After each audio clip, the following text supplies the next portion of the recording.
பள்ளி பாட புத்தகங்களின் விலையினை உயர்த்தியுள்ள மக்கள் விரோத திமுக அரசுக்கு அண்ணா திராவிட முன்னேற்ற கழக தொண்டர்கள் உரிமை மீட்பு குழுவின் ஒருங்கிணைப்பாளர் முன்னாள் முதல்வர் திரு ஓ பன்னீர்செல்வம் அவர்கள் கடும் கண்டனத்தை தெரிவித்துள்ளார். இது குறித்து இன்று வெளியிட்டுள்ள அறிக்கையில், நாட்டின் பொருளாதார வளர்ச்சிக்கு அடித்தளமாக அமைவது மனித வளம்தான். மனிதவள மேம்பாட்டின் முக்கிய பங்காற்றுவது கல்வி. கல்வியில் மேம்பட்ட சமுதாயத்தால் தான் வளர்ச்சி குறியீடுகளை எளிதாக அடைய இயலும். அதன் அடிப்படையில் அரசு பள்ளிகளில் கல்வி இலவசமாக வழங்கப்படுகிறது என்றாலும் ஆசிரியர்கள் பற்றாக்குறை, இடம் பற்றாக்குறை, கட்டமைப்பின்மை, சுகாதாரமின்மை, கல்வி தரமின்மை போன்றவற்றின் காரணமாக ஏழை எளிய மக்கள் தங்கள் பிள்ளைகளை தனியார் பள்ளிகளில் சேர்க்கும் நிலைக்கு தள்ளப்பட்டுள்ளார்கள். இந்த விலை உயர்வினை காரணம் காட்டி மாணவ மாணவியரிடம் அதிக கட்டணம் வசூலிக்க தனியார் பள்ளிகள் முனைப்பு காட்ட நேரிடும் என்ற சூழ்நிலையில் அதிக விலை கொடுத்து புத்தகங்களை வாங்கக்கூடிய நிலைக்கு ஏழை எளிய மாணவர்களின் பெற்றோர்கள் தள்ளப்படுவார்கள்.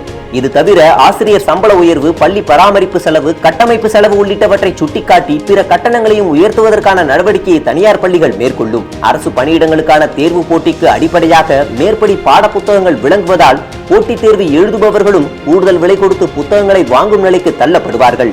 ஏழை எளிய மாணவ மாணவியரின் நிலையினை கருத்தில் கொண்டு உயர்த்தப்பட்ட பாட புத்தகங்களின் விலையை உடனடியாக திரும்ப பெற விரைந்து நடவடிக்கை எடுக்க வேண்டும் என்று அண்ணா திராவிட முன்னேற்ற கழக தொண்டர்கள் உரிமை மீட்பு குழுவின் சார்பில் வலியுறுத்தி கேட்டுக் கொண்டுள்ளார்.